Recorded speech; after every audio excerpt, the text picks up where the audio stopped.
तीन दोस्त मुल्क से बाहर घूमने गए और वहां एक इमारत में ठहरे जो 75 मंजिला थी। उनको 75वीं मंजिल पर रूम मिला।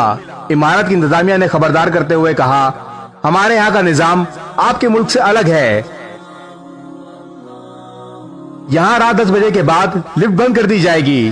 10 बजे से पहले आना होगा, वरना आपको सीढ़ियों के जरिए रूम तक जाना होगा।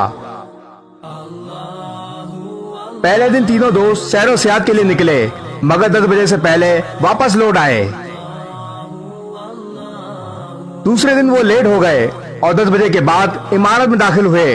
लिफ्ट के दरवाजे बंद हो चुके थे। तीनों दोस्त सैर व तफरी के बाद वैसे ही थक चुके थे, पर रूम तक तो जाना ही था, तो तीनों ने मिलकर फैसला किया, ऐसे सीढ़ियां चढ़ते हुए तो हम थक जाएंगे। हम बारी बारी एक दूसरे को किस्से सुनाते हुए चलते हैं। 25 फ्लोर तक पहला दोस्त, 50 फ्लोर तक दूसरा दोस्त, 75 पर पहुंचने तक तीसरा दोस्त किस्सा सुनाएगा। पहले दोस्त ने कहा, मैं तुम्हें लतीफे और मजाया किस्से सुनाता हूँ। अब तीनों हंसते मजाक करते हुए चलते रहे और 25वें फ्लोर तक आ गए। दूसरे दोस्त ने कहा, अब मैं तुम्हें किस्से सुनाता हूँ, मगर मेरे किस्से संजीदा और हकीकत पर मबनी होंगे। वो संजीदा और हकीकी किस्से सुनते हुए 50वीं मंजिल तक पहुंच गए।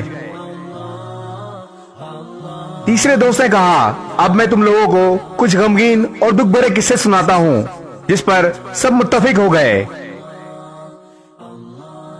गम भरे किस्से सुनते हुए बाकी मंजिलें भी तय करते रहे, यहाँ तक कि तीनों थक हार कर रूम के दरवाजे तक पहुंच गए। दरवाजे पर पहुंचकर तीसरे दोस्त ने कहा,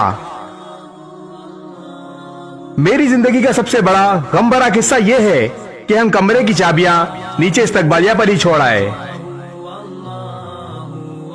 ये सुनकर तीनों पर गशी तारी हो गई, मगर दोस्तों, कहानी के अंदर की कहानी अभी बाकी है। बात अभी मुकम्मल नहीं हुई। इस किस्से में आपके लिए इबरत है। हम लोग जो कि अपनी जिंदगी के 25 साल हंसी मजाक खेल कूद में लगा जाते हैं, फिर बाकी के 50 साल तक शादी, बच्चे, रिस्क की तलाश, नौकरी जैसी संजीदा जिंदगी में फंसे रहते हैं। 75 साल की उम्र में बीमारियों, अस्पताल के चक्कर, बच्चों के गम और ऐसी हजारों मुसीबतों के साथ गुजारते हैं। यहां तक कि जब मौत के दरवाजे पर पहुंचते हैं तो याद आता है कि चाबियां तो हम साथ लाना ही भूल गए। इस जन्नत की चाबी जिसको हम अपनी मंजिल समझते हुए ये जिंदगी गुजारते रहे, अभी भी वक्त है आपके पास। इन चाबियों को साथ ले जाना मत भूलें। इस वीडियो को शेयर जरूर करें। हो सकता है आपके एक शेयर से ये बात किसी के दिल में उतर जाए।